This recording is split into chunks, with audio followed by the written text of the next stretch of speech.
करंकिणी, क्रोधनी, भैरवी, लेलिहाना और खिचरी मुद्राओं के द्वारा देखते समय परम प्राप्ति का मार्ग प्रकाशित होता है। व्याख्या: व्योमेशी, वामेश्वरी अथवा निष्कला देवी से इन मुद्राओं की समता बतलाते हुए शाक्त दर्शन में मंत्र शास्त्र द्वारा इनकी उपासना की जाती है। पंच भौतिक शरीर जब परमाकाश में विश्राम करता है, उस अवस्था को करंकिणी कहते हैं। ज्ञान सिद्ध मुद्राओं में 24 तत्वों का मात्रिक शरीर में एकीकरण करने पर जो अवस्था उत्पन्न होती है, उस अवस्था का नाम ही क्रोधिनी है। और मंत्र सिद्ध पुरुष मुद्राओं द्वारा अपने आप में संपूर्ण विश्व का जब संहार कर लेता है, तो उस अवस्था का नाम भैरवी है। और जब मेलाप सिद्ध मुद्राओं द्वारा इन धारणाओं का पुनः पुनः आस्वादन करता है, तो वह लेलिहाना कही जाती है। साथ ही शाक्त सिद्ध मुद्राओं द्वारा शक्ति का प्रसरण करके आकाशों में सदा भ्रमण करने की जो अवस्था प्राप्त कर लेते हैं, वह खेचरी है। ये सभी मुद्राएं शांभव सिद्धों को प्राप्त होती हैं। जैसा कि शास्त्रों में कहा गया है, योगी ज्ञान, मंत्र, मेलाप, शाक्त तथा शांभव भेद से करंकिणी, क्रोधिनी, भैरवी, लेलिहाना और खेचरी इन मुद्राओं को प्राप्त करके स्थित रहता है। इन सभी का क्रमशः अन्वय होता है। करंक नाम देह का है और करंक अनुभव से प्राप्त होने वाली ज्ञानजन्य मुद्रा सिद्धि को करंकिणी कहते हैं। अपनी आत्मा का आधार इस आधार चक्र से उत्पन्न होने के कारण मंत्र शक्ति से होने वाली क्रोधनी मुद्रा कही जाती है। स्वरूप में संवरण करने के कारण भैरवी और वासनात्मक पूर्य अष्टक को अपने भीतर लय करने के कारण लेलिहाना तथा निवारण बोध आकाश स्वरूप में स्थित होने की स्थिति का नाम खेचरी है। जैसा कि और भी कहा है, यह खेचरी मुद्रा पाताल से लेकर शिव पर्यंत संपूर्ण तत्वों को तृप्त करती हुई संपूर्ण जगत को अपने भीतर समाविष्ट कर लेती है। श्री निष्क्रियानंद नाथ ने तो करंकिणी आदि की व्याख्या इस प्रकार की है: संपूर्ण इंद्रियों के क्षोभ से उत्पन्न होने वाली बिना स्थान के देह के विस्तार रूप संवित को अंक में दबाकर 13 अवस्थाएं आती हैं। वे ही कर कहे गए हैं। इन करों की संज्ञा को ग्रसित करने से अनावृत हुई अवस्था निष्करंक कहलाती है, जो परम निराश्रय है। इसका विस्तार इस प्रकार है: सर्वप्रथम आकाश समुद्र से महाकौल मार्ग से अकुल रूपिणी शक्ति की लहर पर रूप के साथ बतलाई गई है।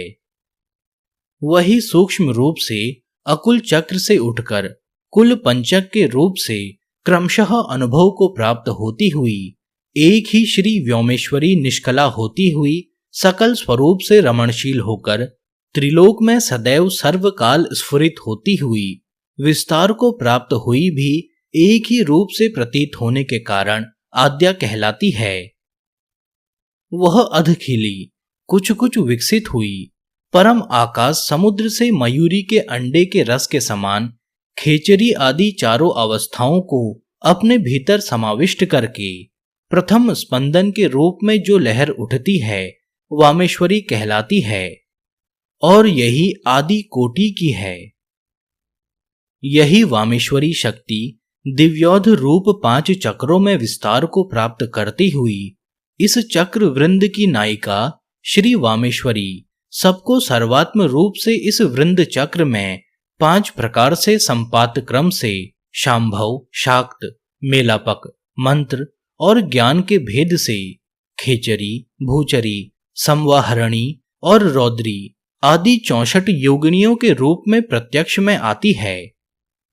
ये 64 योगिनियां अभेद रूप से जहां निरंतर विहार करती रहती हैं, वह 65वीं रौद्रेश्वरी नामिका शक्ति है। इसी को सर्वमंगला, रागी अथवा साम्राज्य भूमि की पर धारा रूढ़ा भगवती नामिका भी कही जाती है, जिसका क्रम इस प्रकार है। प्रथम तो वर्ण स्वर है, जिसकी संख्या 16 है। यही 16 स्वर ज्ञान सिद्ध अवस्था कहे गए हैं। क से म पर्यंत 25 व्यंजनों को मंत्र सिद्धावस्था कहा गया है। 12 प्रकार की स्वर व्यंजन मिश्रित मात्राएं अथवा ओमकार की कलाएं मेलाप सिद्धावस्था कही गई हैं। य से ह पर्यंत चारों कलाएं संभव सिद्धावस्था कही जाती हैं, जिनको रहस्य शास्त्र में इस प्रकार बतलाया गया है। जिसका सिर रौद्री है, मुख वामा है, भुजा अंबिका है और आयुध ज्येष्ठा है, आदि वर्ष 64 प्रकार के हैं। वे ही ज्ञान, मंत्र, मेलाप, शाक्त और शांभव सिद्धों के वाचक होकर अंतःकरण का परामर्श कराते हैं। इस प्रकार वृंद चक्र वर्ण क्रम से प्रतिपादित किया गया है। श्री वामीशी ने संवित क्रम अक्रम से प्रत्यावर्ती करके बतलाया है। ज्ञान कौलार्णव मूर्ति रूप है और विमर्श स्वबोध विश्रांति रूप है। स्वविमर्श शून्य रूप मेलाप सिद्धावस्था है।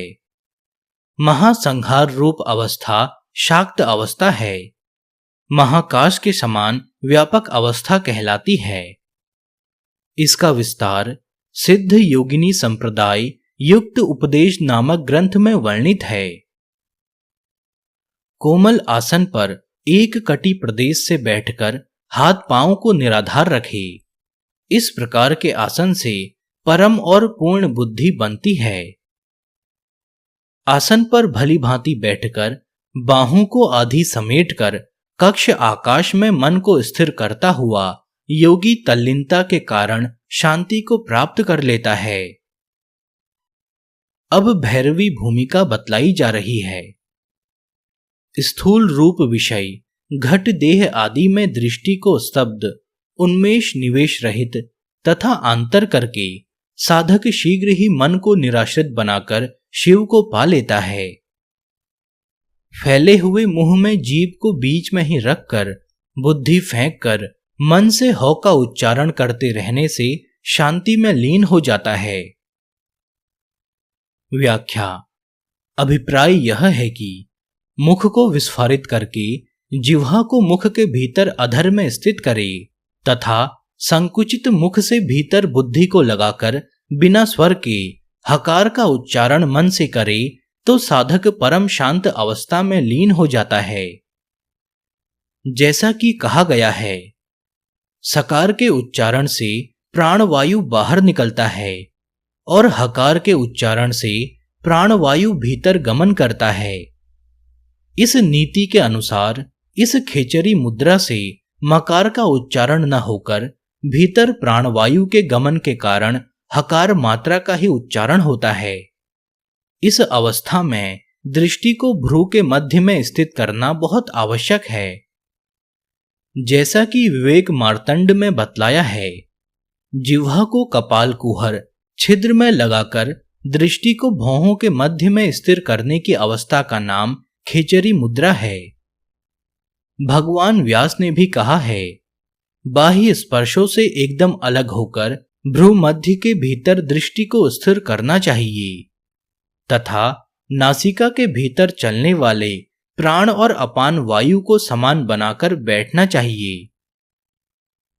शयन आसन लगाकर अपने शरीर को निराधार समझने से मन का क्षय हो जाने पर क्षण भर में सभी आशय क्षीण हो जाते हैं।